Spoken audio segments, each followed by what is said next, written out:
Pernah dengar dari kecil? Hidup itu susah dan penuh perjuangan. Pernah? Berapa kali? Berapa kali? Itu masuk di alam bawah sadar. Itu menjadi paradigma. Itu menjadi nasib. Makanya bisnis apapun, usaha apapun tidak akan mengalami kemajuan. Karena di alam bawah sadarnya ada paradigma bahwa hidup itu susah dan penuh perjuangan. Sebelum dia bisnis harus dirubah dulu. Dirubah, diganti programnya. Hidup itu mudah dan menyenangkan. Itulah pentingnya pelajaran hipnoterapi. Diganti programnya. Kalau program yang itu yang masih ada, maaf, apapun bisnisnya bangkrut, dimodalin berapapun bangkrut. Karena di pikirannya sudah terbentuk hidup itu susah dan penuh perjuangan. Karena waktu terus berjalan. Waktu adalah ruang yang bergerak. Waktu itu seperti es batu. Es batu digunakan, tidak digunakan, tetap mencair.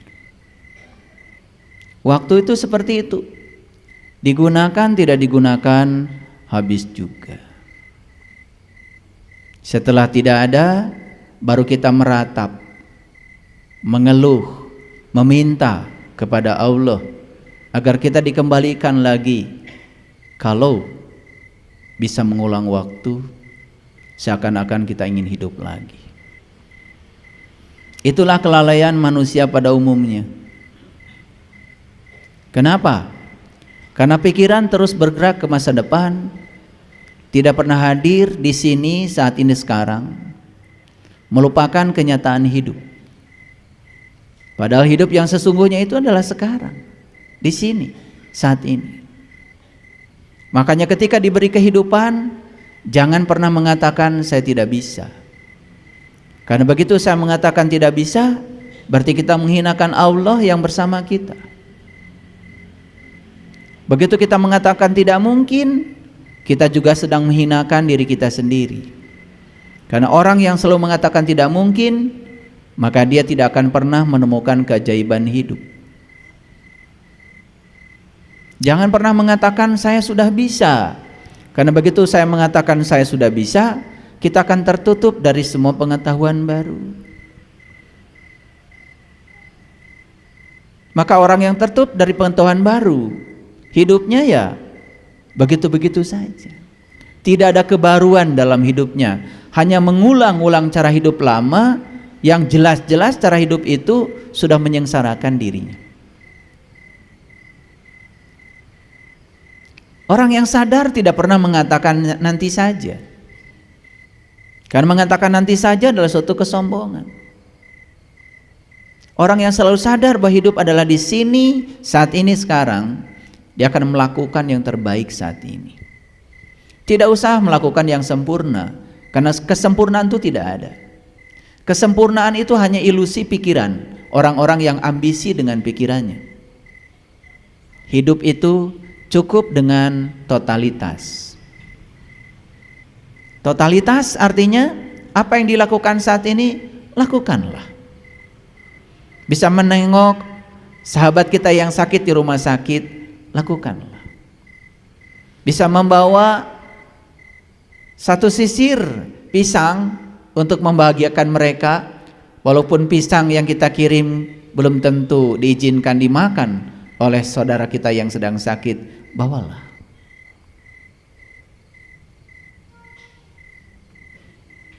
Itu yang sering kita lupakan. Dan kita melupakan saat ini dan terus menerus ya pikiran dibawa ke masa depan. Akibatnya hidup penuh dengan kecemasan. Dan orang yang cemas, khawatir, menurut riset para ahli kesehatan, dapat dipastikan tubuhnya asam. Jadi pH tubuhnya itu di bawah 4 itu.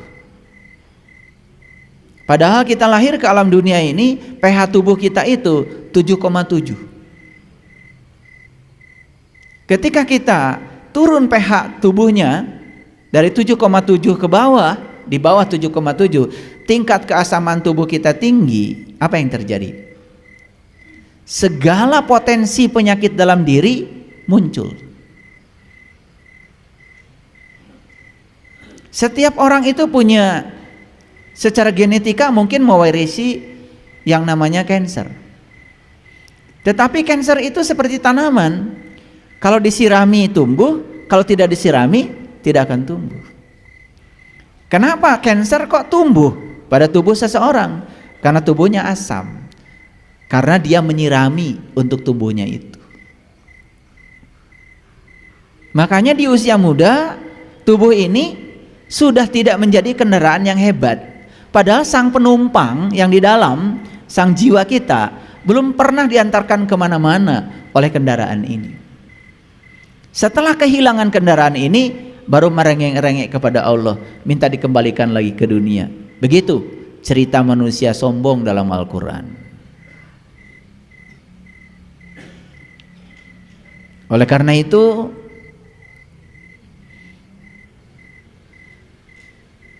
penuhi semua hak tubuh kita. Segala makanan sebetulnya nggak masalah kalau dikonsumsi dengan seimbang.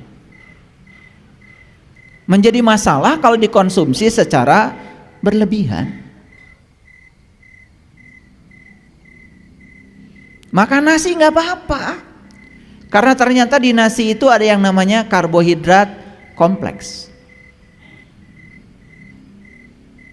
bukan sukrosa, tapi amilase. Asal porsinya cukup, tidak mungkin seseorang mengalami diabetes.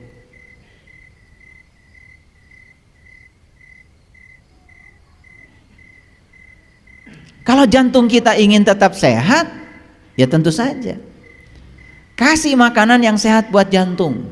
Apa yang dibutuhkan jantung? Jantung itu butuh vitamin E sama vitamin K2. Vitamin K2 gampang. Vitamin K2 itu adanya di tempe. Iya. Makanya konsumsi tempe terus menerus. Kalau bisa mentah-mentah dikonsumsinya. Makanya kalau ada penimbunan plak di pembuluh darah akibat terlalu banyak mengkonsumsi kalsium, itu dimobilisasi oleh vitamin K2, itu plaknya itu bisa terurai. Itu sains. Kalau ngerti. Makanya jangan menutup diri dari segala pengetahuan baru. Karena riset tentang kedokteran, riset tentang fisiologi, psikologi terus berkembang. Makanya kalau saya sehari-hari perbanyak vitamin E. Vitamin E itu alpukat. Alpukat kan di Indonesia selalu ada, di mana-mana ada. Saya kalau sarapan pagi, tadi pagi, itu pertama minum jus 8. 1 apel malang, 2 sunkist, 3 wortel, 4 bawang bombay, 5 kunyit, 6 jahe, 7 nanas, 8 madu. Maka saya menyebut jus 8 itu. Enak sekali itu. Habis gitu makan avocado, alpukat. Jadi saya selalu makan 3 jenis buah setiap pagi. Tadi pagi saya makan avocado, stroberi, sama buah kiwi. Nanti divariasi itu, variasi. Sudah. Kalau sudah sarapan seperti itu, minum air aja yang banyak. Sejam sekali minum. Jangan minum menunggu haus. Haus itu alarm. Kalau kita minum menunggu haus, itu sama saja dengan gedung sudah kebakaran, baru alarmnya bunyi. Kan gedung itu alarmnya bunyi kalau sudah kebakaran. Belum ada yang bisa menciptakan alarm sebelum kebakaran terjadi. Belum ada sampai sekarang. Nunggu kebakaran dulu baru alarmnya bunyi itu. Makanya kalau tubuh sudah haus, itu tandanya sebetulnya tubuh kita sudah kebakaran itu. Sudah rusak tubuh. Maka sejam sekali minum. Nah, kalau tubuh ini dilayani semua haknya, dia juga akan melayani kita dengan paripurna. Tidak ada pegal-pegal, tidak ada rematik, tidak ada kepala pusing, vertigo, macam-macam itu.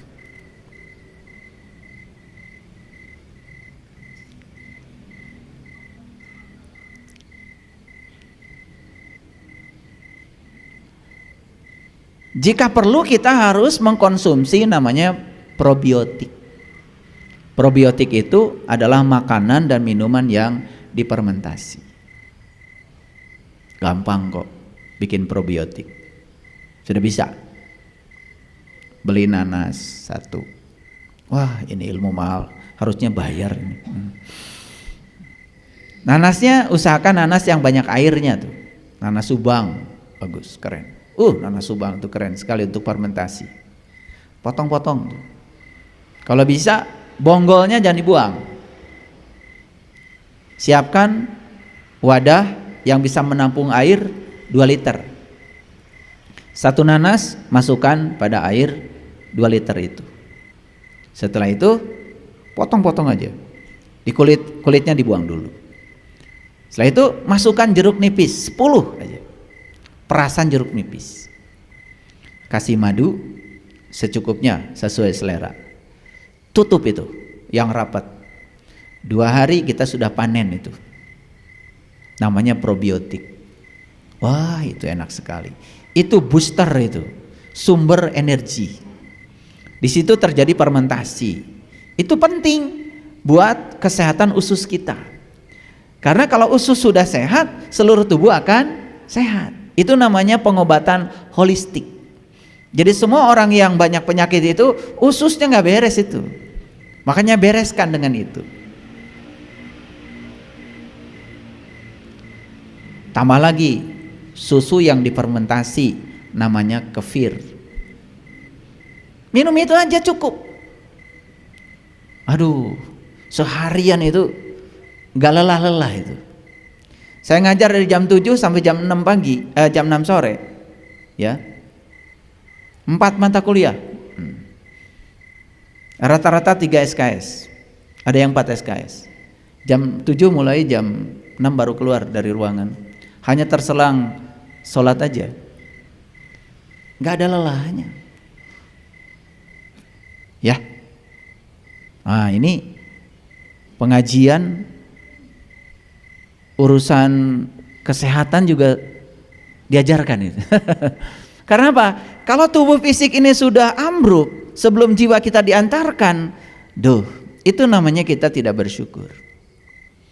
Karena begitu kita kehilangan tubuh ini, ya Allah, tidak ada lagi cara buat jiwa mencapai Allah kecuali saat dia punya tubuh ini. Maka tubuh ini kendaraan yang paling hebat. Nah, di kendaraan ini jangan lupa, ya, di kendaraan ini ada supirnya, yaitu pikiran kita. Ada penumpangnya, yaitu jiwa kita. Nah, kalau ini kendaraan, ada supir, ada penumpang. Awas, supir ini yang bernama pikiran, jangan dibiarkan nyupir tanpa izin dari penumpangnya. Nah, ini masalahnya, si supir ini ugal-ugalan tiap hari. Dia pergi kemana-mana hanya selera dirinya. Bahkan sang jiwa tidak pernah ditanya minta diantarkan kemana.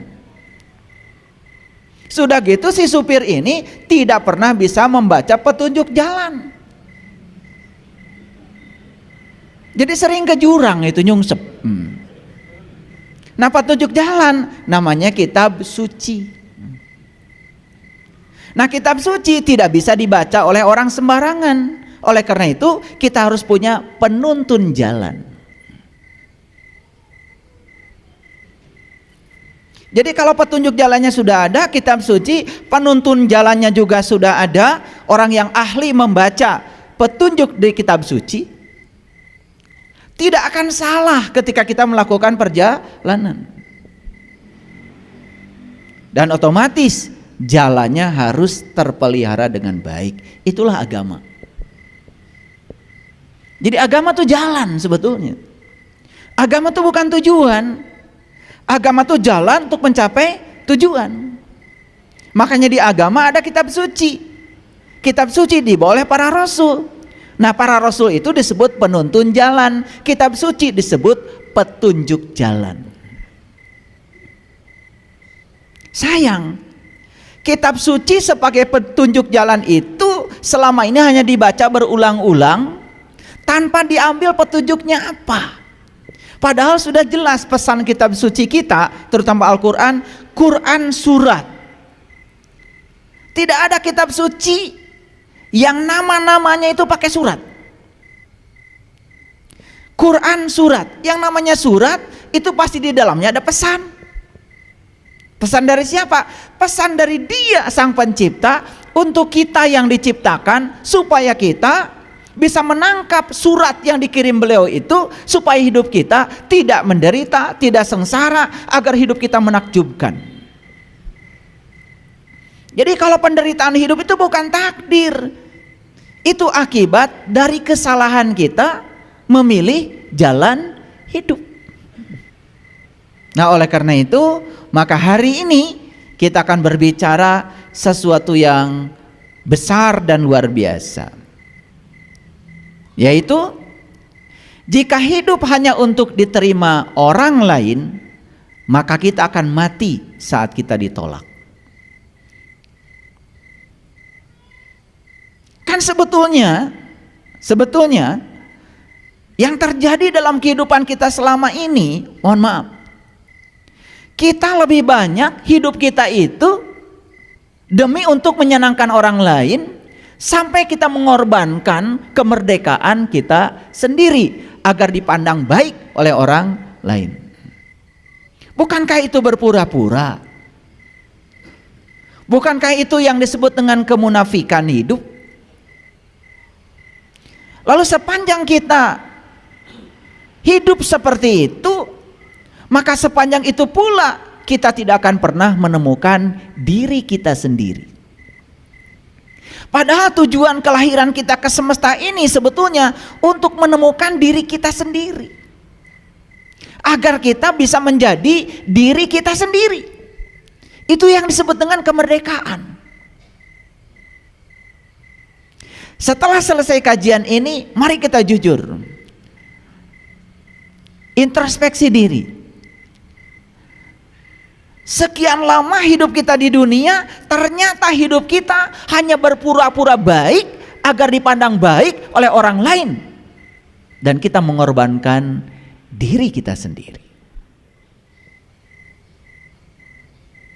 Bahkan, mohon maaf, urusan beragama pun kita ngikuti saja kebanyakan orang. Sekalipun kita tidak merasakan apa-apa dari apa yang kita ikuti, kesadaran kita tidak meningkat, akhlak kita masih seperti itu, masih penuh dengan kebencian, dan kita tidak mau mengubahnya. Karena apa? Itu sudah menjadi paradigma, sudah menjadi doktrin yang sulit untuk diubah. Itu kajian kita hari ini. Oleh karena itu, sudah siap untuk menerima kajian hari ini? Oke. Karena kajian hari ini sangat berbahaya. Bahayanya nanti kita akan menjadi diri kita sendiri. Begitu menjadi diri sendiri, saksikan saya, ternyata kedamaian yang selama ini sesuatu yang sulit akan datang secara tiba-tiba tanpa upaya. Ya, supaya ngajinya jelas, saya pakai dasar dulu. Mari kita lihat Quran surat Yunus. Ini surat ke-10 ayat yang ke-36. Lagi-lagi Quran surat. Awas. Sebetulnya kita ini terhormat. Allah yang Maha Tinggi sudah ngirim surat sama kita. Apa enggak terhormat itu?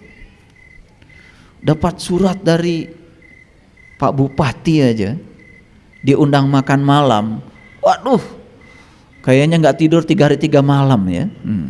Bajunya apa? Betul? Iya. Kayaknya mandi 3 hari 3 malam itu, nggak berhenti-berhenti. Ini surat dari Allah ditujukan kepada kita. Bukankah kita sangat terhormat dapat surat ini? Sayang sekali pesannya selama ini kita abaikan. Sama seperti seorang ibu, anaknya tinggal di Rusia, kirim surat pakai bahasa Rusia, kemudian dia baca itu surat berulang-ulang dan dia tidak mengerti bahasa Rusia. Betul? Dia cuma bahagia karena dapat surat dari anaknya.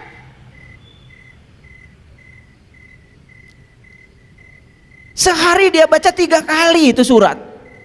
Dan dikasih tahu kepada tetangganya, saya dapat surat dari anak saya. Saya dapat surat dari anak saya. Begitu tetangganya nanya, isinya apa ibu? Teuing. Bahasa apa ibu? Bahasa Rusia. Kebetulan anaknya tinggal di sana. Karena nggak ngerti, tenang aja. Sama seperti kita. Baca kitab suci tiap hari, tenang. Karena tidak mengerti. Tenang. Adem. Betul nggak? Lah iya. Beda dengan saya. Baca kitab suci itu, waduh saya gerah selalu. Berdetak jantung saya itu. Karena saya ngerti. Ngerti bahasanya maksudnya. Jadi kalian tuh memang luar biasa. Baca ayat manapun, surat manapun, tenang. Luar biasa. Jadi sama seperti ibu tadi, terima surat dari Rusia itu dari anaknya, tenang. Begitu ada tetangganya tahu bahasa Rusia, dibantu diterjemahkan. Ternyata isinya itu baru saja anaknya mengalami kecelakaan dan sekarang sedang berbaring di rumah sakit, kakinya harus diamputasi. Wah, beritanya semua menyeramkan. Setelah mengerti, baru jantungnya berdebar-debar. Kadang-kadang kita suka sombong ketika ditanya, pedoman hidupmu apa? Quran dan sunnah. Wah, keren. Begitu saya menjelaskan sesuatu dari Quran yang berbeda dengan paradigmanya dia selama ini, padahal dia itu menjalankan sesuatu cuma katanya, yang benar dari Quran pun bisa jadi ditolak habis-habisan. Saya menyampaikan satu ayat di Quran, surat Hud ayat 106, dan saya bacakan berulang-ulang. Fa ammal ladina syaku fa finnar lahum fiha zafirun wa sahikun. Dan orang-orang yang celaka tempatnya adalah neraka. Dan di dalam neraka itu dia menarik dan mengeluarkan nafas. Itu Quran. Kemudian saya jelaskan di mana kita bernafas. Bukankah nafas itu pada saat ruhku ditiupkan ke dalam tubuh, agar ruhku yang ada di sini berhubungan dengan yang meniupkannya, dikasihlah nafas. Jadi nafas itu hanya ada saat kita masih hidup. Makanya orang mati menghembuskan nafas yang terakhir, beak napasna taya deui. Jadi kapan kita bernapas? Saat kita masih diizinkan hidup di sini. Makanya napas cuma 2, masuk dan keluar. Quran mengatakan neraka adalah tempat di mana kamu masih bernafas. Itu Quran, bukan ajaran saya. Saya tunjukkan ayatnya, surah Hud ayat 106, bahkan 107-nya mengatakan bahkan langit dan bumi pun masih ada. Itu diperjelas. Karena itu berbeda dengan yang selama ini dipahaminya, sekalipun dari Quran itu ditolaknya mentah-mentah. Padahal kalau ngomong pedoman hidup apa? Quran. Oh, kayak yang bener. Makanya Quran ini sampai sekarang masih perawan. Masih perawan. Saya menunjukkan Quran surat Ali Imran ayat 49 yang menyatakan begini. Itu dialog antara Rasul dengan Bani Israel.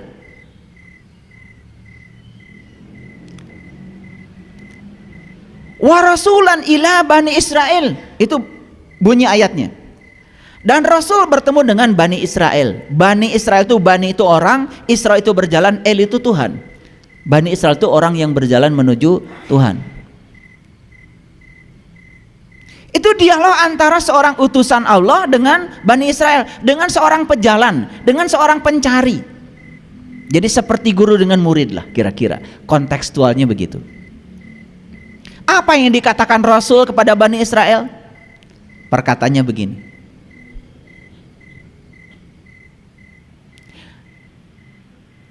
Aku akan menunjukkan tanda Tuhanku kepadamu.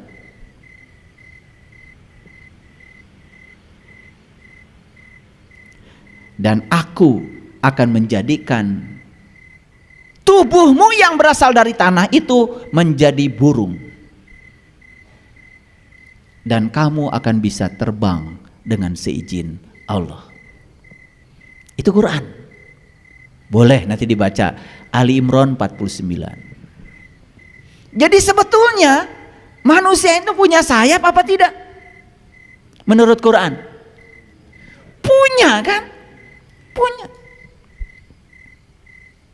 Burung walaupun punya sayap hanya bisa terbang dari pohon ke pohon.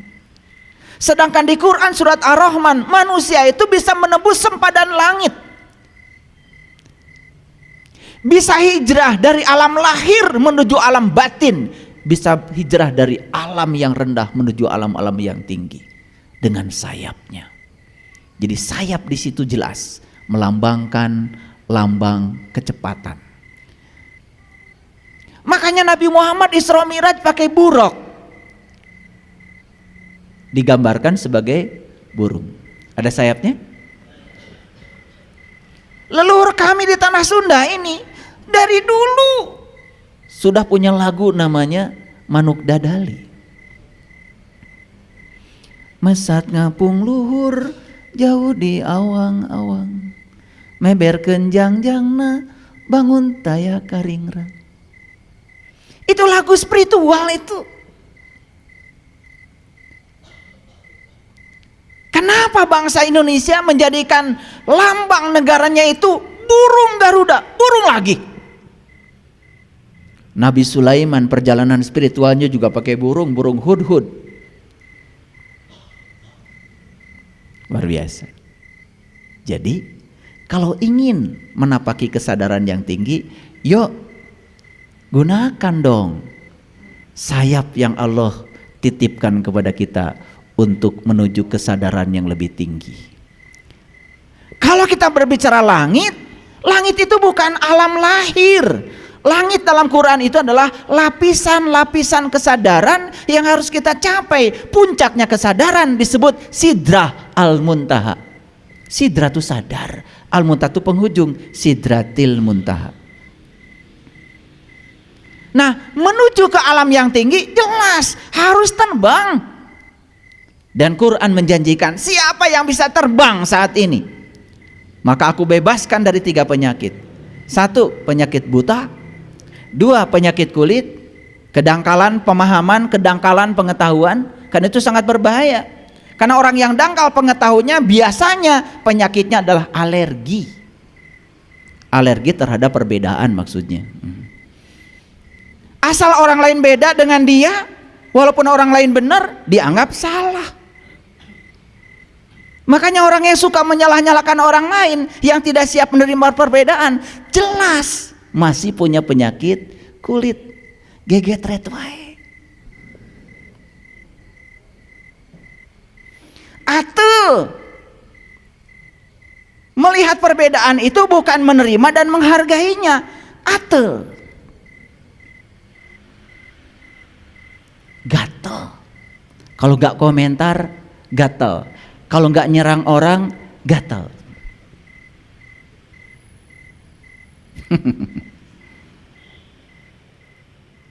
Jadi penyakit kulit yang dimaksud di Quran surat Al-Imran itu bukan panu, bukan kurap, bukan kudis. Karena itu bukan urusan Rasul, itu urusan dokter kulit.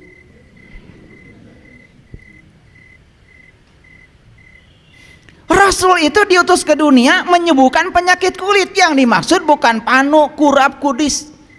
Gak ada Rasul menciptakan salep.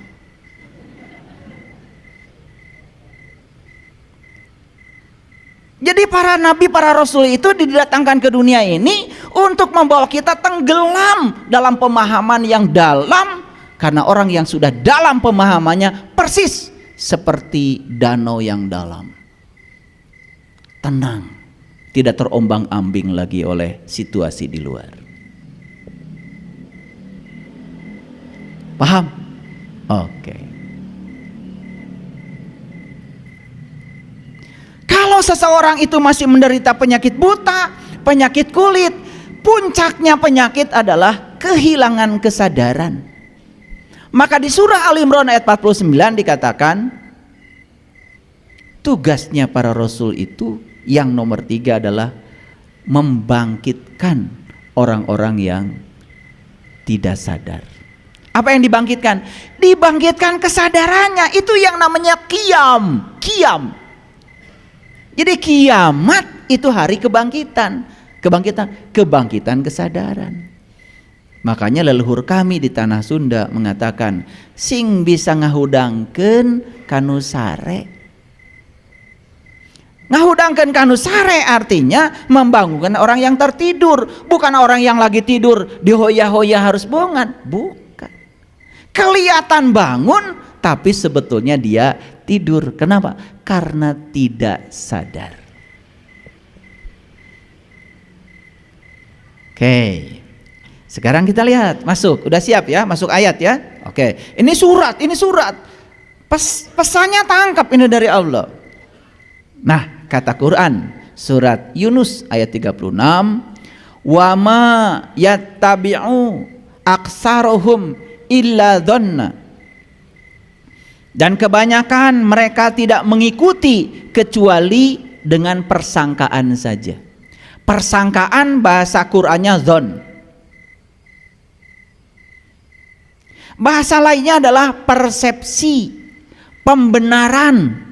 Itu. Katanya dikatakan lagi.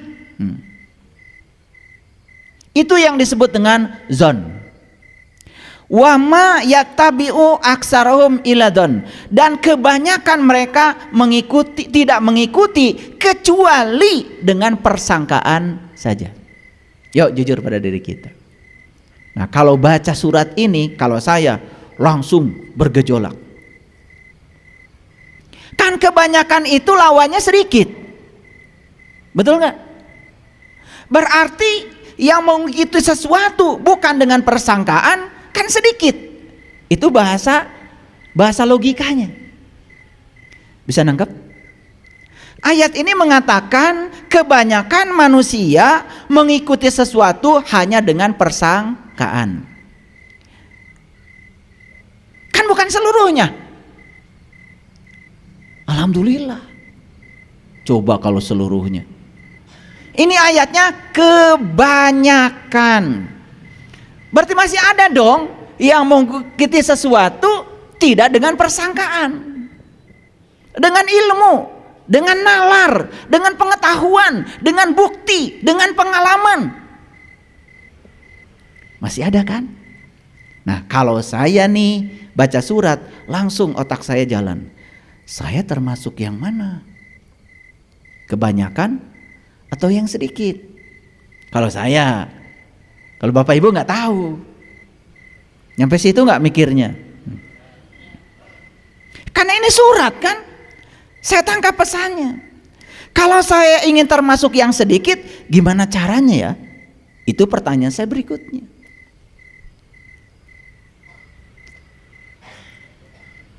Lalu pertanyaan saya berikutnya, kebanyakan itu berapa persen?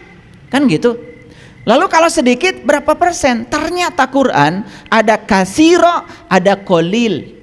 Kasiro itu ternyata sebagian besar, kolil sebagian kecil. Jadi ayat Quran saja mengatakan yang mengikuti sesuatu dengan ilmu, yang mengikuti sesuatu dengan kritis, kreatif, komunikatif, kolaboratif, hanya sedikit. Yuk pertanyaannya, kita masuk yang mana? Yang mana? Kebanyakan atau sedikit? Lah, kalau masuk kebanyakan segera hijrah kepada yang sedikit.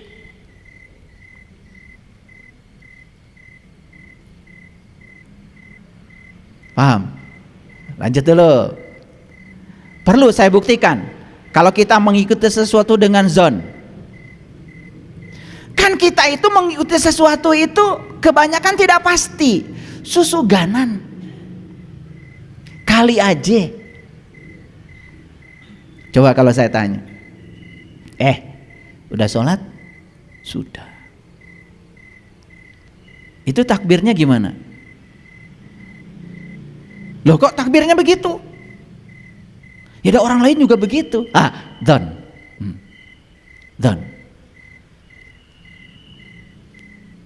Ngikutin kebanyakan orang. Tidak ada keinginan dalam diri kita. Coba cari hadisnya. Takbirnya Rasulullah itu seperti apa? Karena Rasulullah mengatakan, "Shollu kama ra'aitumuni usolli." Salatlah kamu sebagaimana kau lihat aku salat. Itu salat di tingkat raga. Apalagi di tingkat jiwa. Raganya yang kelihatan, kita tidak tahu ilmunya, apalagi yang enggak kelihatan. Gimana jiwanya Rasul ketika salat? Pernah nanya begitu? Enggak. Makanya surat begitu banyak, adem. Betul nggak? Sampai 1 hari 1 juz, saking ademnya.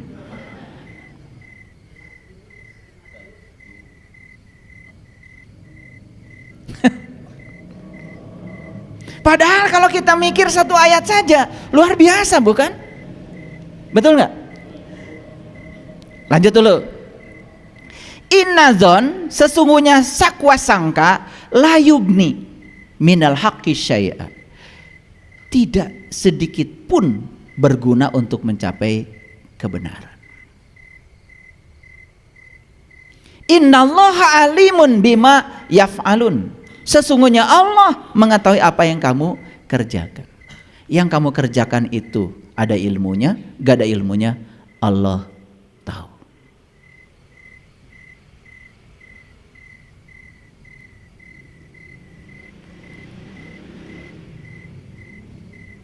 Ya, oke. Dan lain-lain, dan lain-lain, dan lain-lain. Kalau dikupas semua, contohnya akan banyak.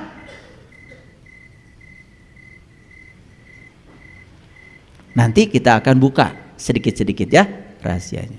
Jadi ayat ini menginfokan kepada kita, ternyata kebanyakan manusia mengikuti sesuatu itu hanya dengan sakwa sangka.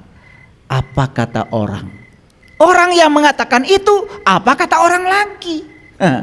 Jadi bahasa Cianjur nama beja dibejakeun deui. Jadi Pak Beja, beja. Itu sebabnya menurut ilmu psikologi, kebohongan yang diulang-ulang terus-menerus, bahkan lama-kelamaan saking diulang-ulang, dianggap kebenaran.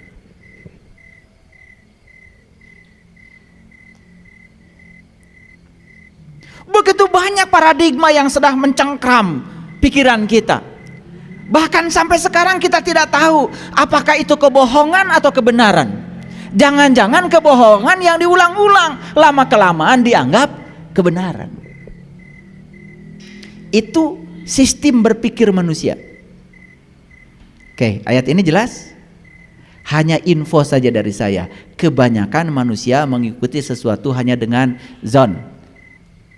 Pragmatisnya, tanya diri kita, saya termasuk yang mana? Kebanyakan atau yang sedikit? Kalau kebanyakan mengikuti prasangka, berarti yang sedikit mengikuti kebenaran. Paham sampai sini? Oke. Nah, nanti cek ya. Nah, kenapa kita terhalang dari kebenaran? Yuk, kita mulai masuk. Karena selama kita hidup, kita itu menjejali pikiran kita dengan kepercayaan, konsep, teori, doktrin, dogma secara membabi buta. Tahu ya? Ini bahasa Indonesia. Membabi buta. Tidak ada mengkambing buta. Yang ada membabi buta. Karena babi itu, waktu saya SD, karena saya 7 kilo tuh dari rumah ke sekolah itu, lewat kebun coklat itu, perkebunan coklat dan karet. 7 kilo itu dari rumah itu. Jadi saya masih ingat itu seragam cuma satu. Sementara di kampung saya itu hujan tiap hari, di perkebunan teh. Jadi kalau sore-sore itu baju itu kemudian sama ibu saya ditaruh di atas itu, parasene namanya kalau orang Garut bilang. Jadi di bawahnya tungku, di atasnya kan itu. Jadi pagi-pagi itu harum baju itu. Nah ya, bawa asap. Makanya teman-teman pada gini, jauh cenah maneh ka ditu. Jadi nggak ada yang mau sebangku dengan saya, kecuali yang mau nyontek. Itu nasib saya begitu. Tapi bapak saya bilang gini, kalau ada babi ngejar kamu, jangan lari lurus, belok aja. Begitu belok, ya lurus. Segitunya. Oh, saya baru tahu. Oh, babi itu begitu sifatnya. Pantas ada peribahasa membabi buta. Karena babi itu seperti buta. Kalau dia ngejar, dia mengejar dengan ambisinya. Nyemplung ke jurang pun itulah babi. Makanya jangan membabi buta. Disitulah pentingnya kita menggunakan yang namanya keterampilan berpikir kritis dan kreatif. Sebelum kita menerima sesuatu, timbang-timbang dulu. Pikir-pikir dulu yang matang. Jangan semuanya serba ditelan. Begitu ditelan mentah-mentah tanpa matang, akibatnya membabi buta. Banyak gak kepercayaan, konsep, teori, doktrin, dogma yang telah dijejalkan ke sini? Betul? Coba aja dogma yang sederhana aja yang tadi saya sampaikan. Begitu kita mengalami kehidupan tidak selayaknya kita hidup, banyak sekali dengan penderitaan, dogmanya yang sudah kita terima apa? Itu mah takdir. Tanya lagi, takdir dari siapa? Takdir dari Allah. Oh, berarti Allah yang bikin kita menderita, Allah yang bikin kita sengsara. Masa begitu? Bukannya Allah tuh maha welas, maha asih. Begitu kita buka paradigma itu, oh ternyata semua penderitaan itu akibat pilihan saya. Allah itu hanya mengikuti apa yang saya pilih. Karena beliau itu Rabbul Alamin. Beliau itu hanya katalisator, hanya fasilitator. Beliau itu mengatakan dalam hadis qudsi, aku bergantung kamu. Kalau Allah bergantung kita, berarti yang menentukan kehidupan kita mau seperti apa, mau sehat, mau kaya, mau berkelimpahan, semua tergantung kepada kita sendiri. Bukankah itu keadilan? Tapi paradigmanya, dogmanya yang dicokokkan pada kita apa? Seakan-akan Allah itu membuat kehidupan kita yang seperti itu. Padahal semua kehidupan kita, kita penciptanya. Dia hanya katalisator. Dia hanya fasilitator. Dia ngikutin apa yang kita mau. Begitu kita makan sehat, ya umurnya panjang. Begitu makan sehat, tubuhnya jadi energetik, berkinerja tinggi. Begitu makannya sembarangan, ya sakit. Jadi ketika kita menciptakan sebab yang bagus, akibatnya akan bagus. Menciptakan sebab yang buruk, akibatnya buruk. Allah itu hanya menciptakan alam semesta menurut hukum sebab akibat. Itu cara Allah turut campur, bukan semena-mena semaunya beliau. Bukan, tidak seperti itu. Clear sampai sini? Nah, banyakkah di sini paradigma yang harus dibongkar? Banyakkah dogma yang harus dibongkar? Banyak sekali, banyak sekali. Nanti pelan-pelan, contohnya pelan-pelan.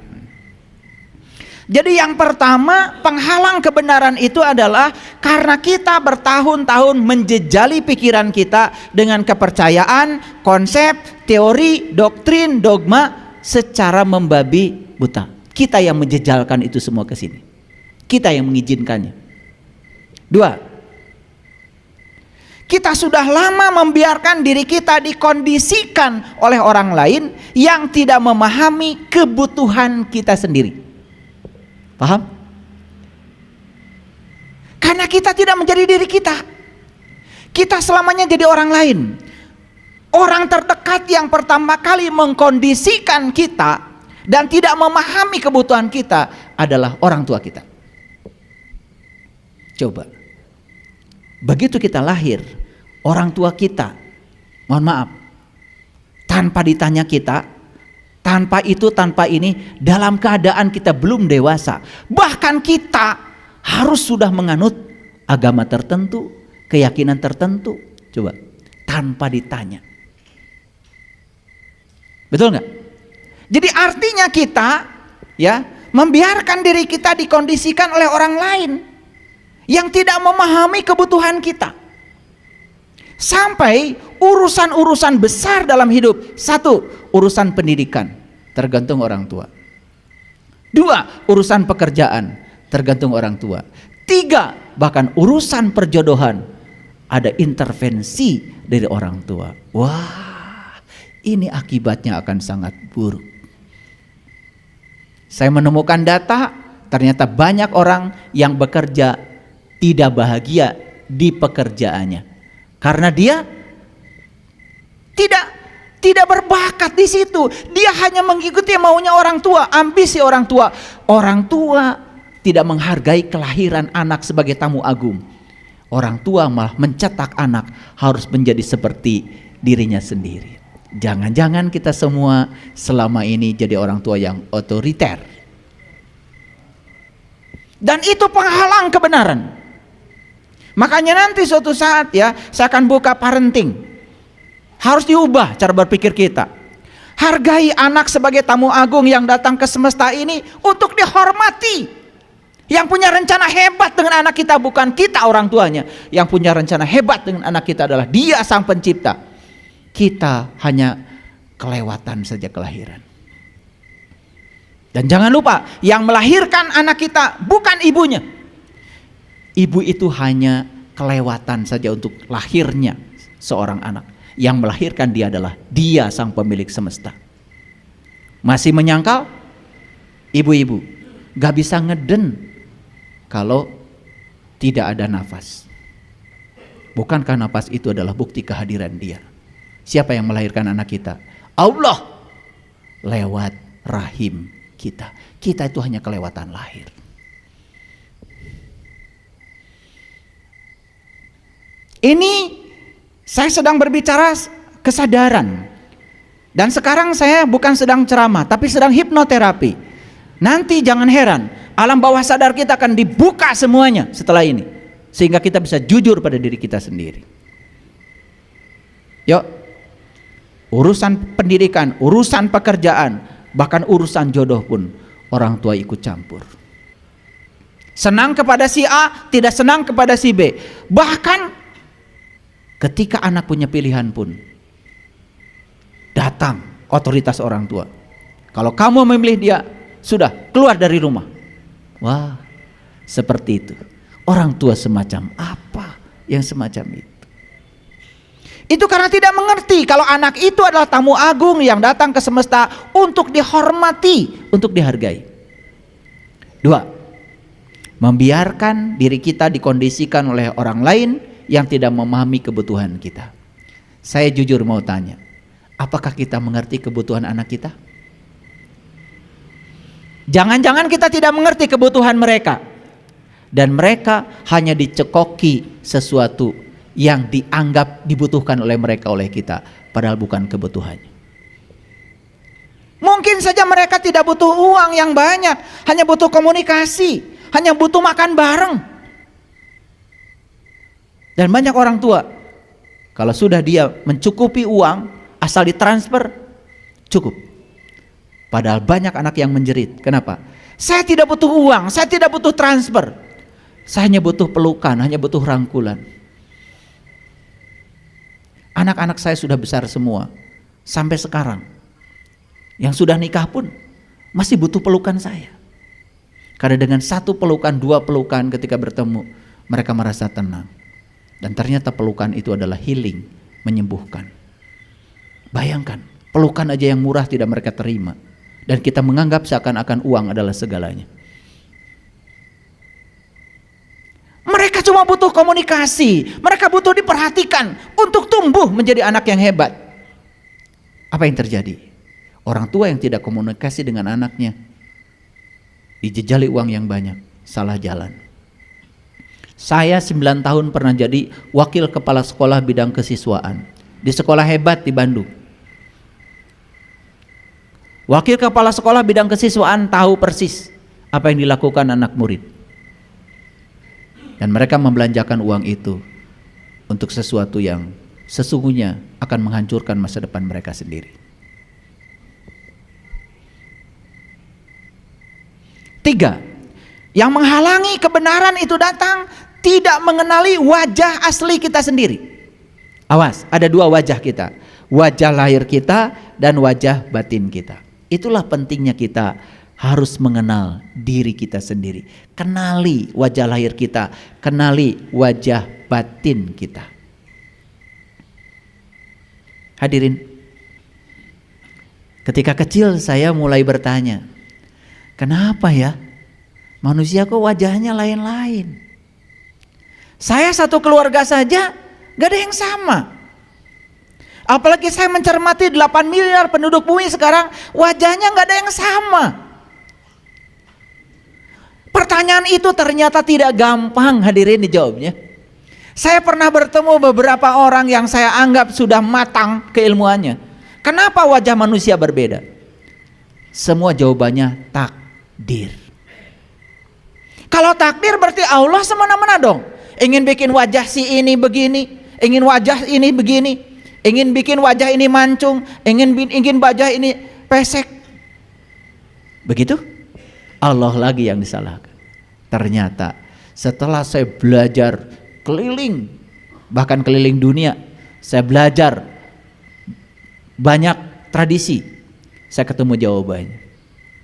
Ternyata yang menentukan wajah kita adalah diri kita sendiri.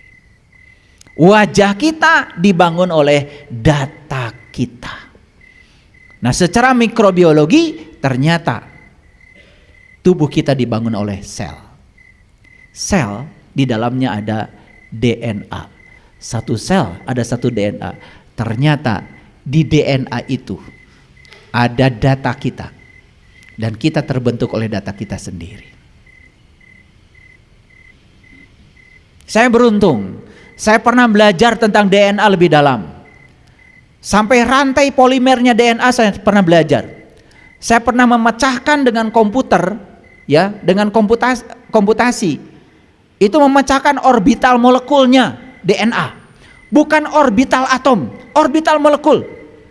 Saya belajar aljabar linear lebih 8 bulan untuk membuat sistem komputasi memecahkan sistem polimer dari DNA. Jadi kalau sekarang orang mengatakan bahwa DNA itu bisa menyimpan data, tidak heran bagi saya. Saya sudah tahu secara mikro isinya seperti apa. Pernah menghitungnya. Saya pernah belajar yang namanya persamaan Hartree-Fock. Itu tidak bisa dipecahkan dengan cara manual. Harus belajar aljabar linier, itu pun harus menggunakan komputasi. Tidak bisa dihitung secara manual.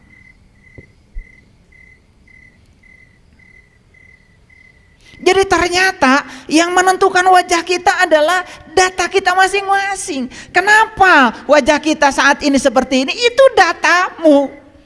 Karena semua kita datang ke dunia ini untuk menyelesaikan 3 hal. 1, ada utang karma yang harus dibayar. 2, ada pekerjaan masa lalu yang belum selesai. 3, ada jalan bengkok yang pernah kita lalui. Percaya sama saya, kita datang ke dunia tidak akan keluar dari situ. Begitu kita sadar dengan itu, mohon maaf, ketika kita disakiti orang, kita tidak buru-buru marah. Oh, jangan-jangan saya pernah menyakiti dia, entah di kehidupan yang mana. Karena tidak mungkin tiba dia menyakiti saya kalau saya tidak mengundangnya. Oh ya Allah, kalau ini adalah cara engkau untuk melunasi utangku, agar aku terbebas dari utang ini, dan agar aku bisa kembali kepadamu dalam keadaan suci. It's okay, no problem. Kemampuan kita menerima itu lebih besar.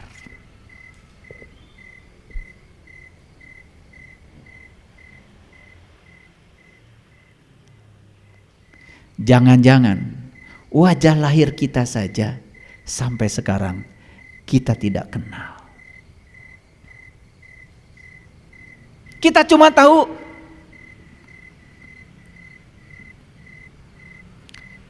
besarannya saja. Kita cuma tahu luarnya saja, dalamnya kita nggak tahu. Bahkan kalau saya tes, Anda tahu nggak cara berpikir Anda? Ini masalah fisiologinya, psikologinya. Cara berpikir kita aja kita nggak tahu. Yuk, yang laki-laki saya tanya.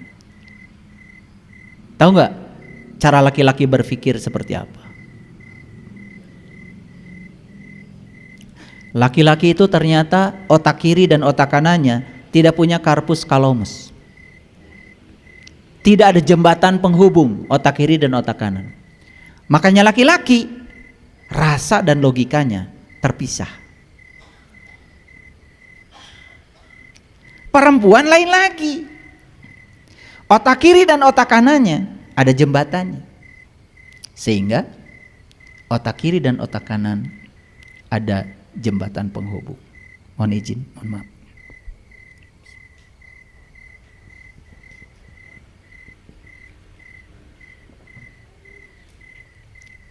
Makanya perempuan tidak bisa membedakan mana rasa, mana logika.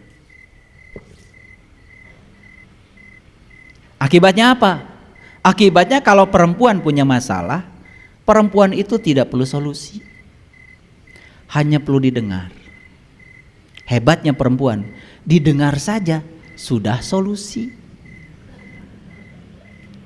Kalau kita kenal saya yang kayak gitu, nggak mungkin di rumah ada cekcok. Cekcok itu karena tidak saling mengenal. Yang laki-laki cara berpikirnya ingin memaksakan kepada perempuan, yang perempuan cara berpikirnya beda, ingin memaksakan pada laki-laki. Ya konflik karena tidak saling mengenal. Coba kalau belajar dalam saja, cara berpikir aja luar biasa. Kalau saya tahu istri saya perlu bicara 23.000 kata sehari. Saya cuma perlu bicara 7.000 kata sehari. Makanya saya tuh cuma bicara kalau di sini aja. Di rumah dengerin istri. Karena dia harus bicara 23.000 kata. Dan kalau istri saya bicara 23.000 kata, berarti sehat. Ini saya kasih tahu nih, yang sebelah sini. Kalau istrimu sakit, itu kurang bicara. Karena setiap dia bicara, di stop oleh kamu. Harus mengikuti logika kamu. Itu karena tidak saling mengenal. Kalau saling mengenal, keren. Laki-laki itu karena otak kiri dan otak kanannya terpisah, tidak punya jembatan. Laki-laki paling tidak suka dinasehati oleh pasangannya. Makanya saya kasih tahu yang sebelah sini, jangan coba-coba nasehati suamimu. Gimana caranya kalau dia ingin dinasehati? Suruh ngaji sama saya.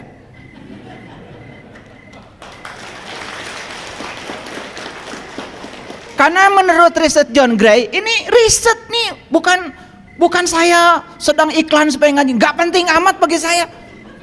Kalian ngaji nggak ada urusan. Saya sudah selesai dengan diri saya, ya, nggak ada urusan. Mau bubar, mau nggak ada masalah. Saya tidak akan menjadi terbang kalau jamaah saya banyak, dan saya juga tidak akan tumbang kalau kalian hilang semua. Emang gue pikirin? Nggak ada urusan saya. Saya sudah selesai dengan diri saya. Tapi ini penting. Menurut John Gray, laki-laki itu hanya bisa dinasehati, satu, oleh gurunya, dua, oleh orang tuanya kalau punya wibawa. Lah kalau orang tuanya nggak ngasih contoh yang bagus, gimana bisa menyatati anak itu? Satu-satu pilihan adalah guru yang bisa dipercaya. Alhamdulillah yang sudah pada ngaji dengan saya. Ayah ada masalah, suruh datang. Sama saya diajak nyanyi aja sembuh. Ajak joget aja sebentar sembuh gitu. Lah ya. Jadi sebetulnya asal kita tahu caranya, luar biasa. Jadi saya kasih tahu nih yang sebelah sini, jangan coba-coba menasehati pasanganmu. Karena pasanganmu hanya bisa dinasihati oleh gurunya atau orang tuanya. Dan kalau tidak punya guru, tidak punya orang tua yang bisa menasihati, satu caranya, antepkeun.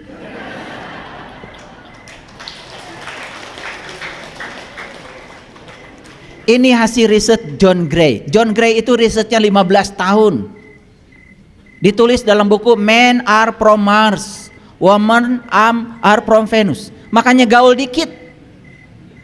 Kalian tuh kalau ngomong sakinah mawadah warohmah, sakinah mawadah warohmah, ngerti ente? Ini pengetahuan praktis yang saya bagikan hasil riset. S3-nya John Gray itu relationship. Khusus meneliti hubungan suami istri. Keren itu. Ternyata laki-laki itu kalau punya masalah tidak suka dinasehati oleh pasangannya. Laki-laki kalau punya masalah dinasehati, apalagi turut campur ngasih solusi, merasa terhina. Itu menurut riset John Gray. Kalau dia dibiarkan merasa gagah sebagai ksatria. Makanya antepkeun. Kalau kita tahu ilmunya, ternyata mereka itu yang para laki-laki hanya perlu dibiarkan, beri jeda, dan jangan diajak bicara. Itu dihormati oleh pasangannya. Bager deui. Coba. Ini pengetahuan yang selama ini kita tidak praktekkan. Betul apa tidak? Karena kita itu tidak pernah tahu. Makanya kita tidak kenal wajah asli kita. Kita juga tidak kenal wajah asli kita, lahir batin. Apa yang terjadi? Itu jadi penghalang untuk menemukan kebenaran. Itulah pentingnya kita mengenal diri sejati kita, lahir batin. Kalau udah nyampe situ mah damai. Jauh dari konflik, jauh dari penyakit. Setiap hari kita bersuka cita. Luar biasa. Yang keempat, penghalang kebenaran kita adalah membiarkan terorisme di alam bawah sadar kita menghancurkan kehidupan kita. Jadi terorisme yang paling berbahaya bukan di luar. Karena teror yang paling berbahaya datangnya dari alam bawah sadar kita. Nih saya kasih tahu, ini pakai bahasa sains sedikit ya. Ada pikiran sadar, ada pikiran bawah sadar. Pikiran sadar itu ternyata cuma 5%. Dan pikiran bawah sadar 95%. Pikiran sadar disebutnya short term memory, memori jangka pendek. Jadi kalau pikiran sadar menangkap apa-apa, itu sebentar juga lupa. Tapi kalau itu berulang-ulang ditangkapnya, jebol, masuk pikiran bawah sadar. Pikiran bawah sadar disebutnya long term memory. Kalau sudah nyungsep di situ, itu akan menjadi teror bagi kita. Oleh karena itu, semua orang yang berpenyakit besar, penyakit kronis, kanker, tumor, macam-macam, sebetulnya masalah dia adalah pikiran bawah sadarnya. Banyak sekali sampah-sampah masa lalu yang perlu diterapi. Ingin tahu? Gampang.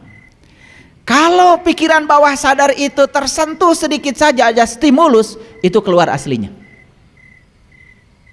Makanya pura-pura kita sudah selesai, sentuh saja sesuatu yang berhubungan dengan masa lalunya. Semua masa lalu yang ada di alam bawah sadar akan keluar menjadi kata-kata yang menyeramkan. Itu buktinya alam bawah sadarnya masih hidup. Jadi teror terbesar kita sebetulnya dari alam bawah sadar kita. Mohon maaf, pernah dengar dari kecil? Hidup itu susah dan penuh perjuangan. Pernah? Berapa kali? Berapa kali? Itu masuk di alam bawah sadar. Itu menjadi paradigma. Itu menjadi nasib. Makanya bisnis apapun, usaha apapun tidak akan mengalami kemajuan. Karena di alam bawah sadarnya ada paradigma bahwa hidup itu susah dan penuh perjuangan. Sebelum dia bisnis harus dirubah dulu. Dirubah, diganti programnya. Hidup itu mudah dan menyenangkan. Itulah pentingnya pelajaran hipnoterapi. Diganti programnya. Kalau program yang itu yang masih ada, maaf, apapun bisnisnya bangkrut, dimodalin berapapun bangkrut. Karena di pikirannya sudah terbentuk hidup itu susah dan penuh perjuangan. Wah, itu bahayanya alam bawah sadar. Ini agak saintifik ya, saya jelaskan hari ini supaya kita masuk lebih dalam, kenal diri kita lebih dalam. Oh, ternyata cara berpikir saya selama ini keliru. Jangan-jangan itu yang telah menyumbang kehidupan saya seperti yang saya alami saat ini. Lanjut? Oke.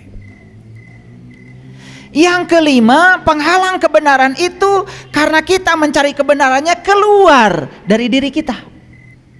Padahal kebenaran ada dalam diri kita. Allah yang mengatakan, aku bentangkan kebesaranku di segala ufuk, dan yang paling penting, aku bentangkan kebesaranku pada dirimu sendiri. Dan siapa yang sudah menyaksikan kebesaranku pada dirinya, maka dia sudah menemukan kebenaran. Ternyata pusat semesta tidak ada di luar. Pusat semesta ada dalam diri kita sendiri. Itu harus dialami langsung sendiri. Awas ya. Kalau saya bicara begini jangan puas, itu baru kata-kata, baru konsep, baru teori. Dan buat apa kita berteori kalau itu tidak menjadi realisasi dalam diri? Jadi semua harus dialami sendiri. Bisa, bisa. Semua ada caranya. Yang sudah membuktikan di ruangan ini manggut-manggut.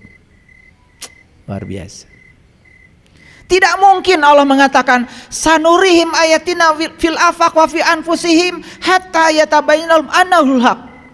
Aku bentangkan kebesaranku di segala ufuk, dan yang paling penting aku bentangkan kebesaran kepada dirimu sendiri. Gak mungkin Allah mengatakan itu sebatas konsep.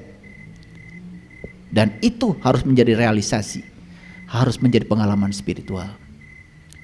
Bapak Ibu akan kaget, ternyata begitu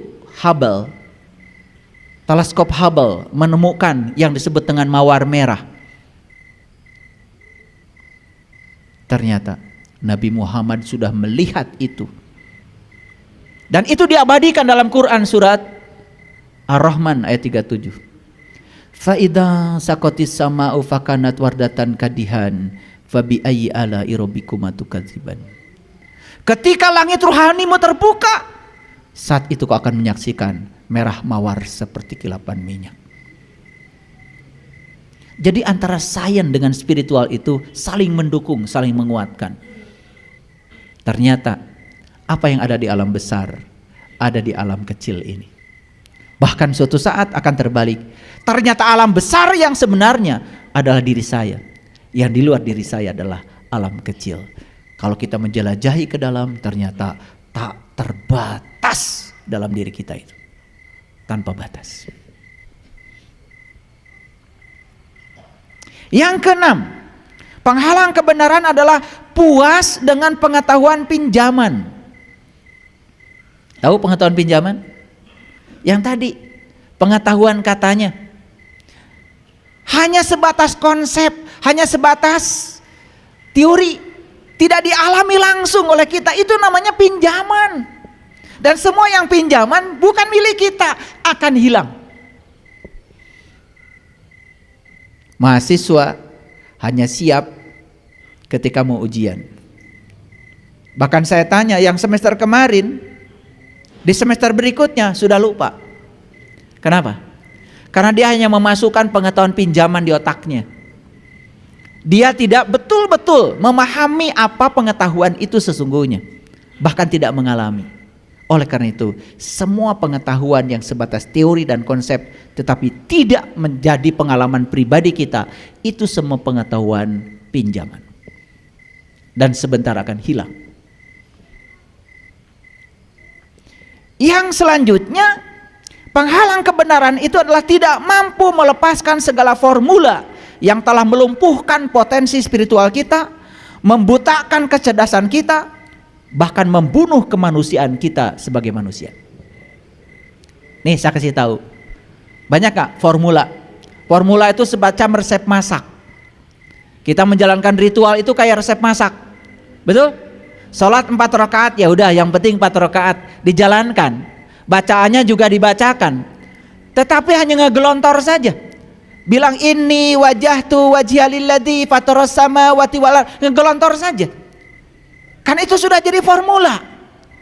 Dan formula itu bisa jadi malah melumpuhkan potensial spiritual kita, membutakan kecerdasan kita, membunuh kemanusiaan kita sebagai manusia.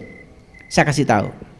Kalau orang yang cerdas, kapan sih Nabi Ibrahim membaca ini wajahtu wajhialilladzi fataras samawati wal ardh? Cari. Oh, ternyata di Quran. Beliau itu melakukan pencarian dulu. Beliau mencari Tuhan. Akhirnya bertemu bintang, bertemu bulan, bertemu matahari. Setelah menemukan pengalaman itu, beliau bilang, ini wajahtu. Kita bilang ini wajahtu, ujug-ujug tanpa pengalaman apapun. Jadinya kosong. Dan itu melumpuhkan kecerdasan spiritual kita, melumpuhkan, membunuh kemanusiaan kita. Maaf, bahkan banyak orang didoktrin saja untuk membunuh orang lain mau. Atas nama agama dan Tuhan katanya. Tuhan macam apa menyuruh kita membunuh orang lain? Bukankah darah itu haram? Pertumpahan darah itu haram. Bahkan kita menghalalkan darah orang lain karena perbedaan keyakinan dengan kita. Wah, itu penyakit kulit. Itu yang namanya kedangkalan. Gak mungkin amat. Kalau orang yang sudah sampai kepada Allah, sudah mencapai cinta kasihnya Allah yang tanpa batas, justru belas asih. Bahkan leluhur kami di tanah Sunda ini, puncaknya ilmu adalah nyaah kanu ngewa. Jadi orang yang benci kepada kita aja kita sayang, apalagi orang yang sayang kepada kita. Makanya puncaknya ilmu itu adalah kalau kita sudah bisa sayang pada orang yang benci kepada kita, itu baru keren.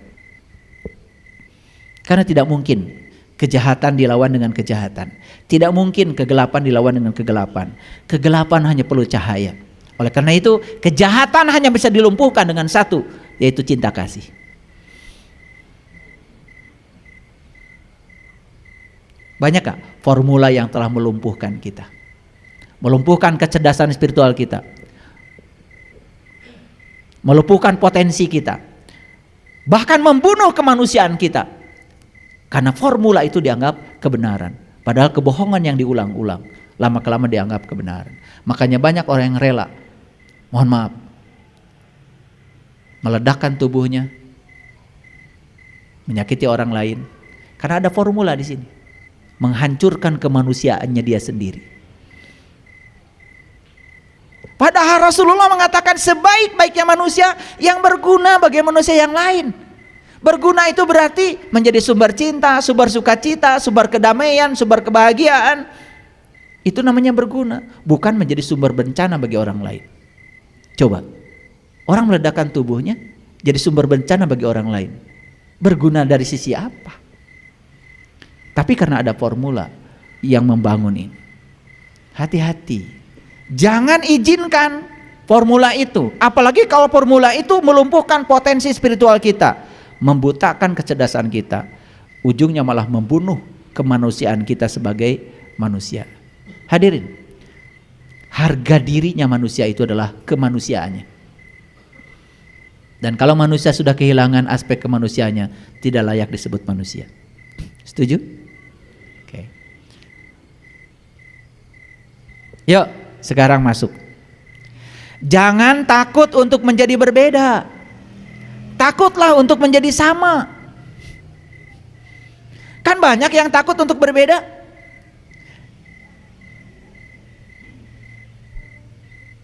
Gak apa-apa berbeda, sepanjang itu dasarnya ada, masuk akal, dalilnya ada, penunjangnya ada. Kenapa kita mesti sama daripada sama dengan orang lain yang hanya menggunakan pengetahuan pinjaman? Betul atau tidak? Jangan takut untuk menjadi berbeda, tapi takutlah untuk menjadi sama. Coba lihat wajah kita, berbeda bukan? Berarti yang menciptakan perbedaan itu siapa? Allah, bukan? Makanya kita dalam hidup ini diajarkan untuk saling menerima dan menghargai perbedaan. Kalau wajah kita berbeda, berarti kita datang ke semesta ini untuk tujuan yang berbeda? Untuk peran yang berbeda? Berarti jalan kita pasti beda. Lah kenapa mesti sama? Henry Ford yang punya pabrik mobil Ford di Amerika, orang paling sukses di dunia otomotif, beliau mengatakan begini, kalian kalau ingin sukses jangan ikuti tangga yang sudah saya lalui, karena tangga ini hanya cocok buat saya. Kalian coba-coba mengikuti tangga ini, kalian tidak akan sukses, karena kalian sudah disediakan oleh Tuhan tangga yang lain. Hebat Henry Ford. Makanya jangan ingin menjadi orang lain. Jadilah dirimu sendiri. Karena kita ini sesungguhnya semuanya hebat, semuanya jenius, semuanya cerdas. Cuman kita kelihatan idiot, salah tempat.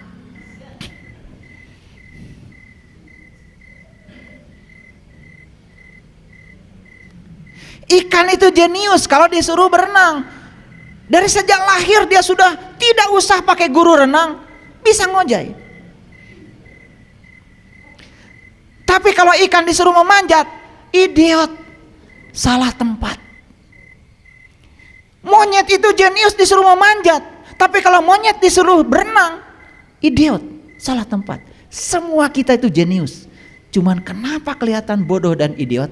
Salah tempat. Kita yang menempatkan diri kita di tempat yang salah. Saya yakinkan pada kita semua, tidak mungkin ada orang di dunia ini hidupnya tidak berguna. Karena tidak ada kelahiran yang tidak direncanakan, tidak ada. Percaya sama saya, Allah yang berfirman, "Huwallazi yusawwirukum fil arham kaifa yasha." Aku arsitek agung, tidak ada ciptaanku yang aku buat sia-sia. Semua aku rencanakan dengan matang. Tidak ada kelahiran yang kebetulan. Semua kita ini direncanakan oleh Allah. Lah, kenapa hidup kita hari ini banyak masalah? Karena hidup kita tidak sesuai dengan rencana awal Allah. Karena kalian bikin rencana baru. Pernah nggak dalam hidup ini nanya, ya Allah, saya direncanakan untuk apa di dunia ini? Pernah begitu? Pernah? Lah karena nggak pernah nanya nggak dijawab. Makanya siapa yang tidak mengalirkan pertanyaan, maka tidak akan dialiri jawaban. Tapi siapa yang rajin mengalirkan pertanyaan, jawaban akan datang tanpa diduga. Bisa lewat orang, bisa lewat apa saja. Makanya tanyakan sama Allah, ya Allah, sesungguhnya kelahiranku ke dunia ini yang sekarang untuk tujuan apa ya Allah? saya pastikan Allah akan kasih jawabannya. Karena saya udah nanya. Saya tanya sama Allah, ya Allah, aku percaya Engkau adalah arsitek agung, Al-Musyawir. Tidak mungkin kelahiranku datang ke dunia tidak Engkau rencanakan. Bahkan Kau memilih ibu yang terbaik, memilih ayah yang terbaik, memilih kakak saya yang itu, memilih adik saya yang itu. Bahkan saya dilahirkan di tempat itu rencanamu. Dan sekarang saya ikut rencanamu saja. Ikuti aja. Makanya itulah yang disebut dengan menari bersama semesta. Tidak ada yang ditolak sekalipun itu menyakitkan. Karena menyakitkan itu pandangan pikiran kita. Siapa tahu di tempat itu Allah menunggu kita. Dan Allah selalu menunggu di tempat yang kita tidak suka. Percaya sama saya. Bukankah kebangkrutan yang telah mengantarkan kalian ke sini? Bukankah kebangkrutan itu tidak kalian sukai? Tetapi bukankah itu yang mengantarkan ke sini dan menemukan kesadaran baru? Sekarang bilang sama Allah, minta maaf. Ya Allah, maaf, aku berburuk sangka kepadamu. Ternyata apa yang tidak aku sukai itu ternyata sangat baik bagiku menurutmu. Ternyata itu adalah cinta kasihmu. Maaf ya Allah jika aku menyebut itu musibah selama ini. Ternyata tidak ada musibah, semuanya berkah. Walaupun itu tidak aku sukai saat ini. Tapi itu adalah proses untuk menuju kedewasaanku. Kalau kita sudah semua seperti itu, kita tidak akan lagi memberi judul. Ini musibah, ini berkah, semua kita kasih judul berkah. Sakit berkah, ditinggalkan orang yang dicintai berkah. Ya, bangkrut berkah, banyak uang berkah, semuanya berkah. Kita tidak terjebak lagi dualitas. Baru di situ akan memasuki keadaan baru, kesadaran baru. Kita tidak akan lagi protes.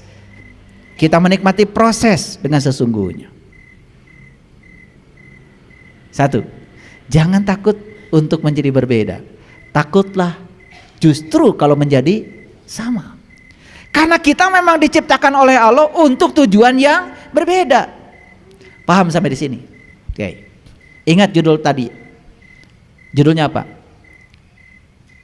Jika kita hidup hanya ingin diterima oleh orang lain, maka kita akan mati saat ditolak.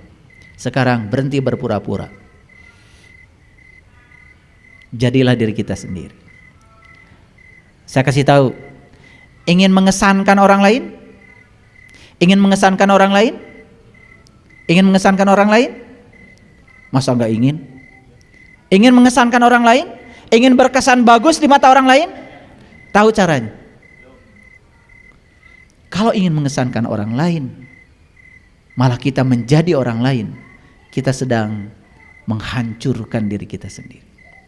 Dan saya kasih tahu, kalau ingin mengesankan orang lain, caranya adalah jadilah dirimu sendiri. Justru ketika kita menjadi diri kita sendiri, kita akan mengesankan siapapun. Kita punya ciri khasnya sendiri, punya brand, istilah anak muda sekarang, di branding.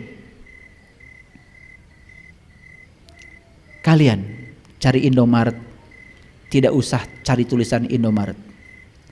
Anak kecil aja belum bisa baca, sudah tahu Indomaret di sana, hanya melihat warna. Betul? Coba, anak kecil pengen ciki, belum bisa baca, I nggak tahu, N nggak tahu, D nggak tahu, tapi dia tahu itu Indomaret. Dari mana? Dari warnanya. Jadi kita mau membranding diri kita seperti apa? Kita mau membranding diri kita seperti apa, ya terserah kita. Temukan kecerdasan, kejeniusan kita di bidang itu. Dan saya kasih tahu, semua anak kita, semua manusia di dunia itu jenius. Tapi anak kita akan kelihatan tidak istimewa saat dia harus menjadi seperti yang kita mau. Itu kesalahan kita selama ini. Ada murid saya, ayah, anak saya ingin jadi ini, tapi dia menolak terus. Terus dia ingin jadi atlet. Terus ya selama ini berantem terus dengan saya. Stop berantem dan biarkan dia jadi atlet. Anaknya mau pulang ke rumah sekarang dan merasa dihargai oleh orang tuanya, dan dia sukses jadi atlet.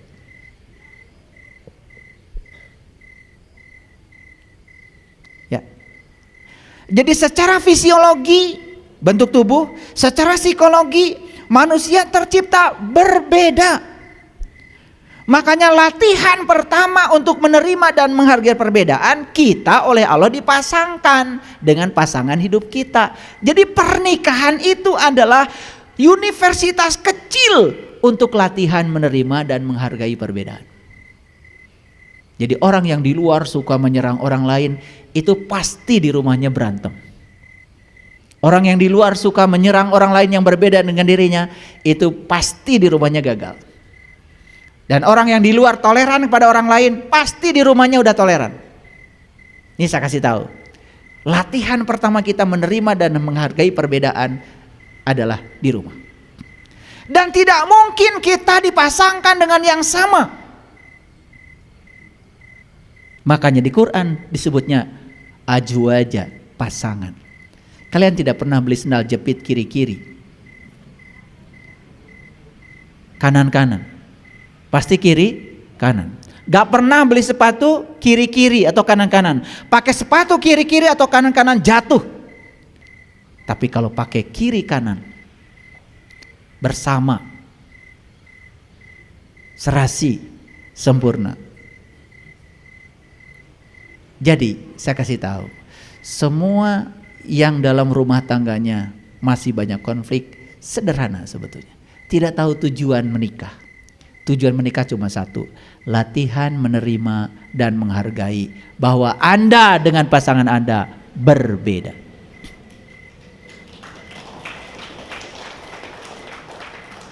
Tahu laki-laki dari mana? Dari planet Mars. Tahu perempuan dari mana? Dari planet Venus.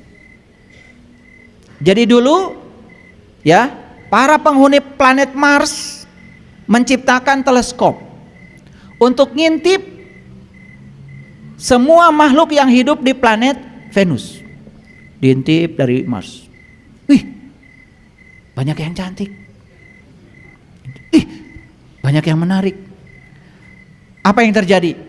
Setelah teleskop diciptakan di Mars, dan kemudian saat itu tahu ternyata di Venus banyak perempuan cantik, penduduk Mars bikin pesawat. Lalu berbondong-bondong dari Mars pergi ke Venus. Terjadilah pernikahan antara penduduk Mars dengan penduduk Venus di Venus.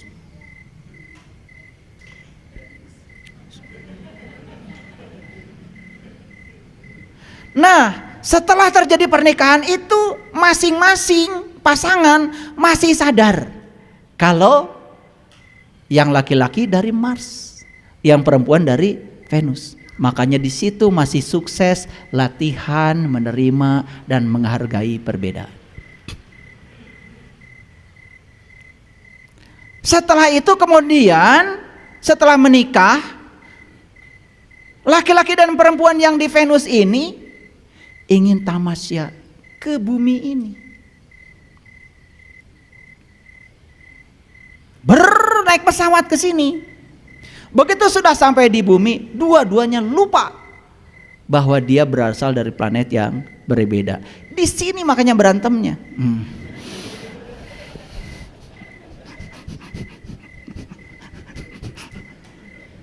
Jadi kalau kalian ingat lagi, oh saya ini dari Mars, kalian dari Venus, yuk kita saling menerima dan menghargai perbedaan. Anda dengan saya ternyata berbeda, dan kita dipasangkan karena berbeda. Tuhan menciptakan kita berbeda, dan kita dipasangkan satu kasur untuk latihan menerima perbedaan. Mulai sekarang saya tidak akan usil pada kamu, karena kamu dengan saya berbeda. Saya siap menerima perbedaan itu apa adanya. Makanya begitu sadar yang laki-laki dari Mars, yang perempuan dari Venus, pertengkaran selesai. Pengadilan agama sepi.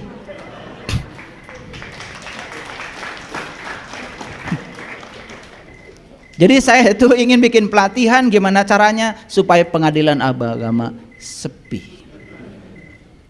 Capek gugat-menggugat. Mau sampai kapan? Setelah digugat, kemudian cerai, habis uang, anak jadi korban, mulai merencanakan katanya hidup baru. Bohong. Kalian akan dipasangkan lagi dengan yang sama atau lebih buruk dari itu. Karena kalau belum lulus matematika tidak mungkin remedialnya bahasa Inggris. Betul?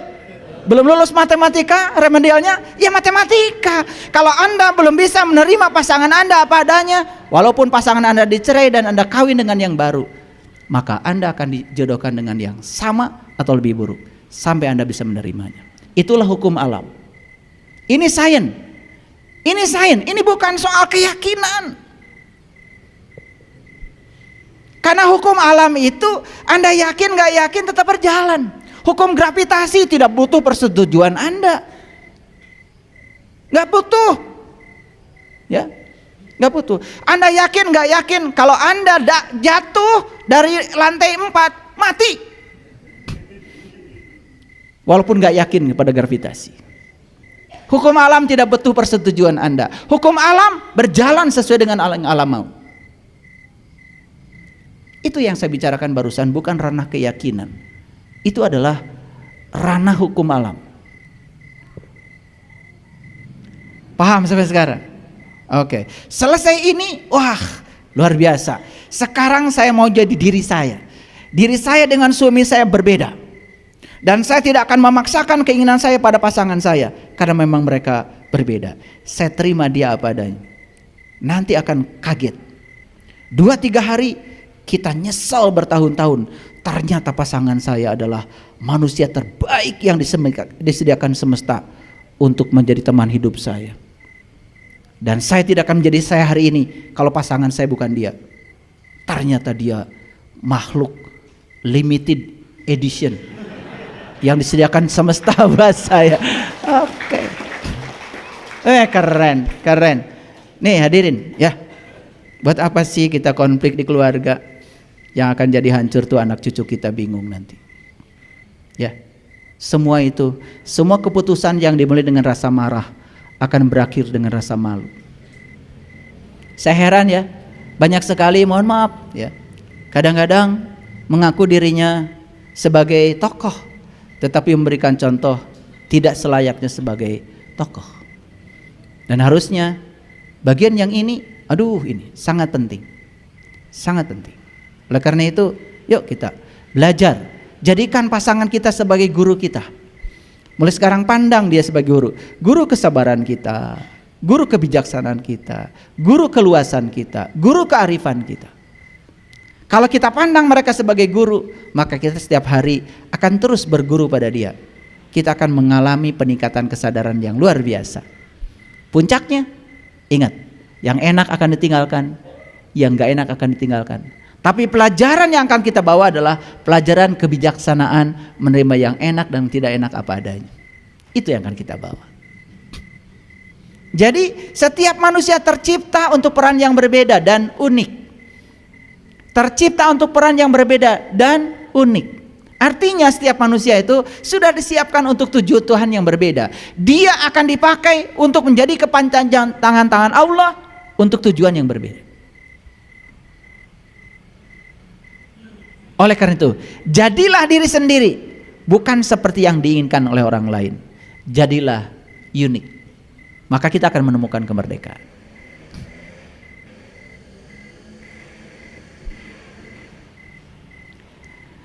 Selalu menjadi diri sendiri, ekspresikan diri, percaya diri, jangan keluar dan mencari kepribadian yang sukses dan menduplikasinya. Kalau ada orang yang dianggap sukses oleh pikiran kita, udah itu sukses di jalan dia. Dia punya kesuksesan di jalan yang lain. Jangan menduplikasi orang lain. Saya tidak mau menduplikasi anak saya harus menjadi saya. Karena saya percaya anak saya disiapkan oleh Tuhan tujuan yang berbeda dengan saya. Makanya anak saya merdeka, tidak pernah harus belajar ceramah ya seperti ayah. No. Dan saya tidak mau menduplikasi dia harus menjadi seperti saya. Karena siapa tahu kalau dipaksa dia harus menjadi seperti saya, dia tidak maksimal potensinya. Tapi kalau dia menjadi dirinya sendiri justru akan maksimal dengan sendirinya. Yuk kita bertobat ya. Betapa selama ini kita mengatur-ngatur Allah sesuka pikiran kita. Bahkan semua harus seperti yang kita mau. Begitu semuanya seperti yang kita mau, kita menganggap sukses. Begitu ada yang tidak kita mau dan kita menganggap itu kegagalan, apa yang terjadi? Kita akan mati. Kita akan mati karena menganggap semua penolakan itu tidak kita terima. Semua hal yang berbeda dengan kita pasti kita akan tolak, bukan? Betul? Jadilah diri apa adanya dan katakan apa yang dirasakan. Karena mereka yang peduli tidak penting, mereka yang peduli tidak penting, dan mereka yang peduli juga tidak keberatan. Itulah pentingnya jadi diri sendiri. Bagaimana cara menjadi diri sendiri? Cuma 5 langkah. 1, kenali dirimu luar dalam. 2, terima dirimu apa adanya. Terima dirimu apa adanya. 3, jangan bandingkan dirimu dengan siapapun. 4, temukan berkah yang Allah titipkan pada dirimu. Ternyata setiap orang datang ke semesta ini membawa berkah. Apa berkahnya? Setiap kita punya bakat sendiri-sendiri. Temukan bakat itu. Dan kalau bakat itu sudah muncul dalam diri kita, itu berkah yang dititipkan semesta pada diri kita. Tapi jangan lupa, langkah yang kelima, kalau sudah menemukan berkah karena bakat kita sudah ditemukan, langkah selanjutnya adalah bagikan berkah itu pada orang banyak. Bagikan berkah itu pada orang banyak. Jangan untuk dirimu sendiri. Kaya untuk diri sendiri tidak akan membuat kita kepada kebahagiaan. Tapi kaya kita bagikan membuat kita bersuka cita setiap saat. Saya kemana-mana selalu menyediakan uang di saku saya. Berapapun yang saya punya, saya bawa. Tadi malam habis dari kampus, mau turun ke Geger Kalong, nggak bisa. Saya bilang sama anak saya, putar aja ke sana. Begitu sampai di Pondok Hijau, alhamdulillah Pondok Hijau ditutup. Alhamdulillah. Saya bilang, nggak usah pusing-pusing, putar lagi. Kemudian ke sana, ke Setiabudi Regensi. Udah ada jalan nembus ke Ciwaruga ke atas.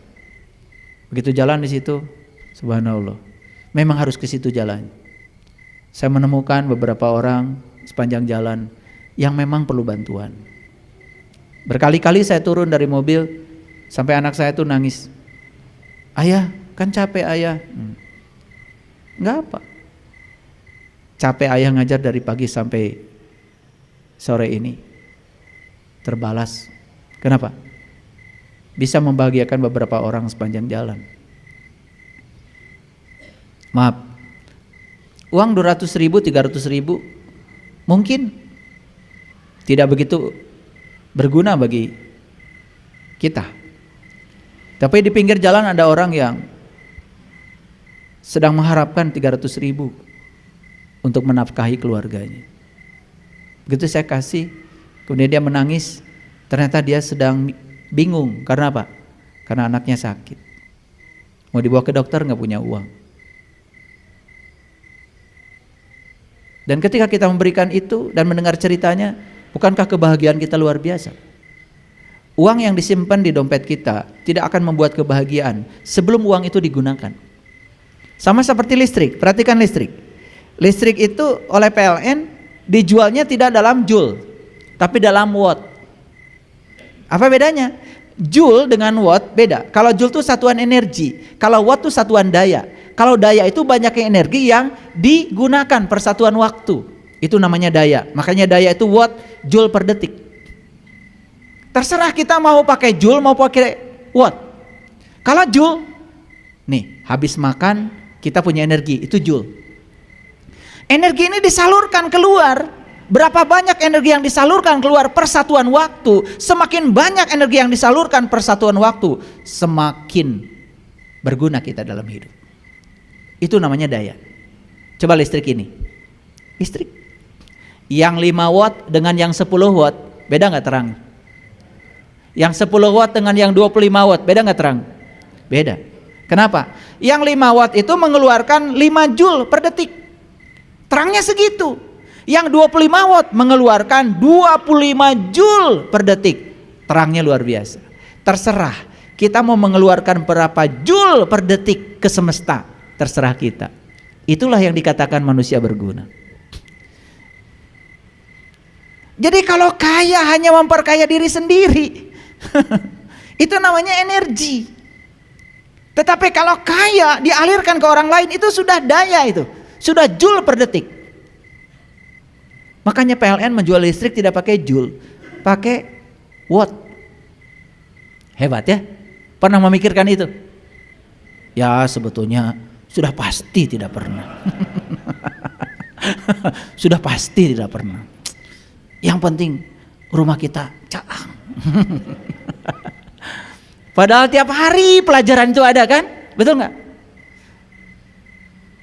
Nyuruh anak, neng, pangmesarkan lampu. Sabar rawat, mama. Nu 25 watt we, ameh caang. Tuh. Jadi kalau 25 watt tuh tahu lebih terang dari 5 watt. Tapi giliran diterapkan dalam hidup, mulai sumbang. Ayo lampu hayang nu caang ari diri tuh daeknya angan batur. Itu. Makanya yuk gelontorkan. Percaya sama saya. Makin banyak yang digelontorkan, makin keluar. Give and take. Sama seperti keran. Matikan keran. Mesin pompa air kita mati. Begitu keran dibuka, apa yang terjadi? Cek. Otomatis jalan. Air mengalir. Sederhana sebetulnya. Kenapa sih rezeki saya nggak ngalir? Kerannya. Coba lihat kerannya tuh. Kerannya nutup. Udah karahaan lagi. Udah terlalu lama. Coba perbaiki kerannya. Buka kerannya. Nih saya kasih tahu. Buka kerannya. Luar biasa. Tujuan utama kita adalah menjadi diri sendiri semaksimal mungkin. Menjadi diri sendiri di dunia yang terus-menerus berusaha menjadikan kita sesuatu yang lain adalah pencapaian yang besar. Nih saya kasih tahu. Dunia kita, lingkungan kita sekarang sedang berusaha untuk menjadikan kita seperti mereka. Dan kalau kita bisa keluar dari cengkraman itu dan kita berhasil menjadi diri sendiri, itulah pencapaian yang terbesar dalam hidup.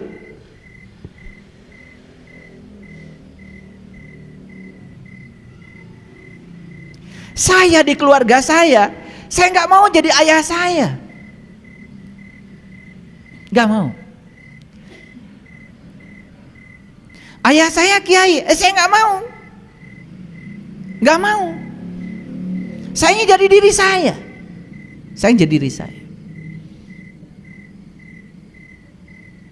Makanya ketika ayah saya mengajarkan sesuatu, saya saring betul, walaupun itu ayah saya.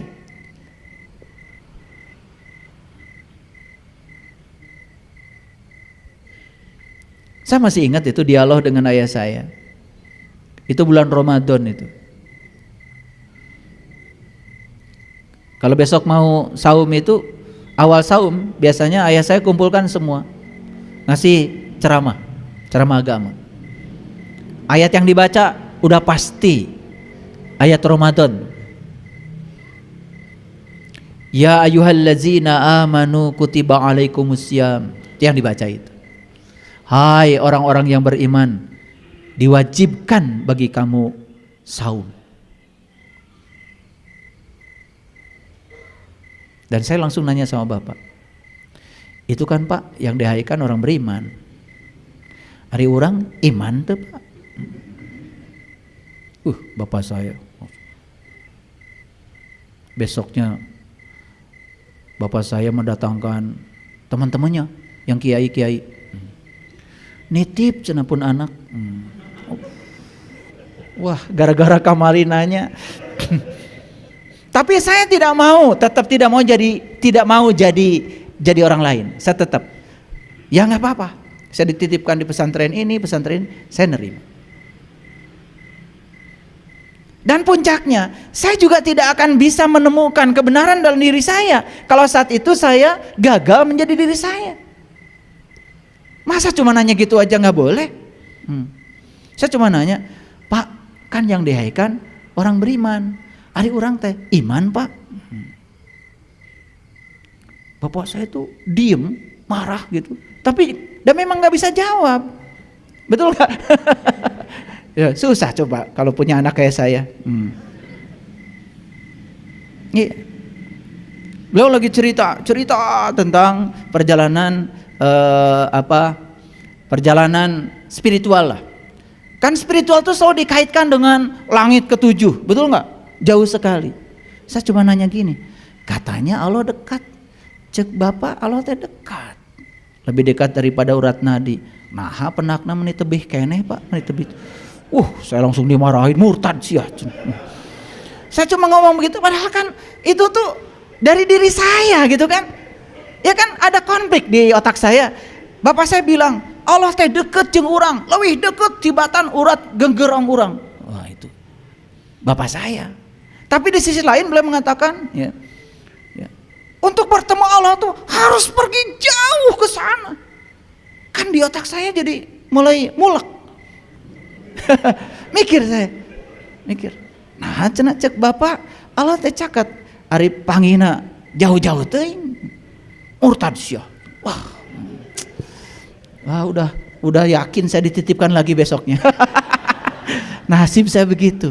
Tapi saya tidak berhenti, terus jadi diri sendiri. Karena itu bukan pertanyaan dibuat-buat. Maaf ya Bapak Ibu.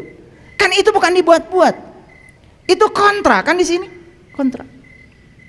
Sama seperti ini, mohon maaf. Ya, ini pengalaman saya. Saya tanya, ari Baitullah teh di mana, Pak? Ini bapak saya, nanya ke bapak saya. Di Mekah tuh jang nu kitu motong ditanya, batur ge geus nyarahun. Katanya, ai Baitullah teh naon, Pak? Iman Gusti Allah. Cenah Gusti Allah caket jeung urang. Nah, bumina jauh. Wah, marah lagi. Wah, saya itu tiap hari.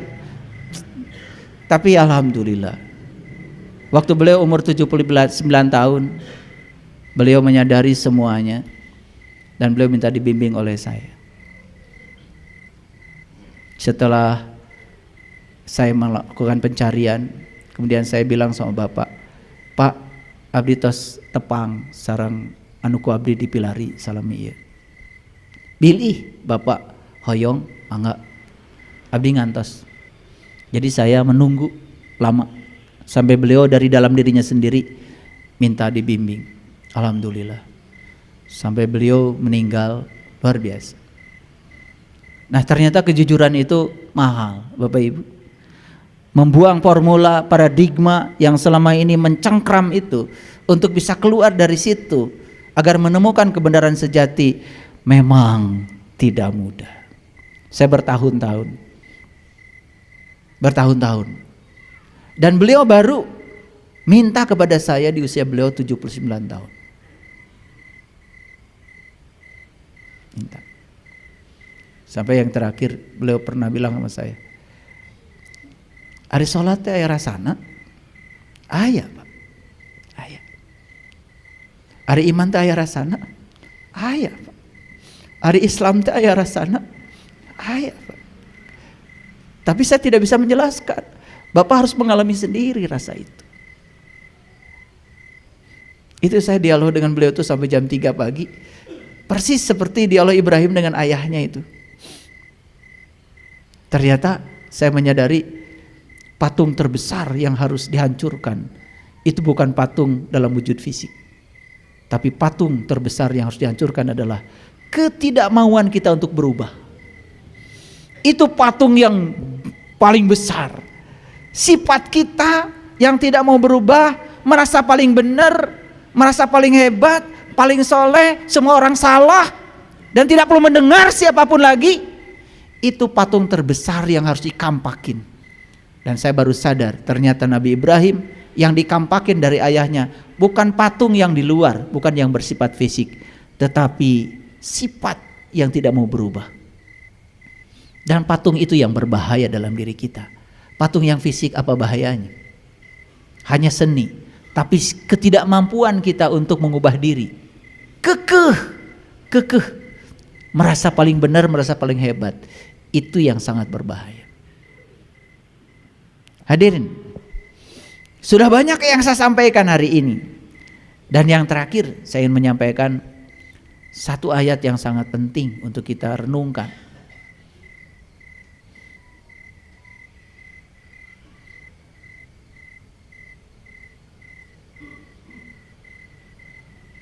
Ini ayatnya. Ini Quran surat Al-Qalam, surat ke-68, ayat yang ke-7. A'udzubillahi minasyaitonirrajim. Bismillahirrahmanirrahim. Inna rabbaka huwa a'lamu biman dhalla an sabilihi wa huwa a'lamu bil muhtadin. Sesungguhnya Tuhanmu, dialah yang paling mengetahui siapa yang sesat di jalannya dan siapa yang mendapatkan petunjuk. Saya cuma mengingatkan kepada kita semua, manusia sekelas apapun di dunia ini tidak ada yang diberi hak untuk menyalahkan orang lain. Tidak ada yang diberi hak untuk menghukumi orang lain, apalagi menganggap ini sesat, ini tidak sesat. Tidak ada yang diberi hak itu. Karena Quran sendiri mengatakan, sesungguhnya Tuhanmu, dialah yang paling tahu siapa yang tersesat di jalannya dan siapa yang mendapatkan petunjuk. Ayat ini semoga menjadi referensi bagi kita untuk tidak gegabah dalam menilai orang lain. Biarkan semua orang berjalan di kesadarannya masing-masing, tidak ada yang salah. Bahkan orang yang melakukan kejahatan hari ini pun bagi saya, biarkan. Dia akan belajar dari yang dilakukannya. Saat dia melakukan kejahatan, dia juga akan menerima akibatnya.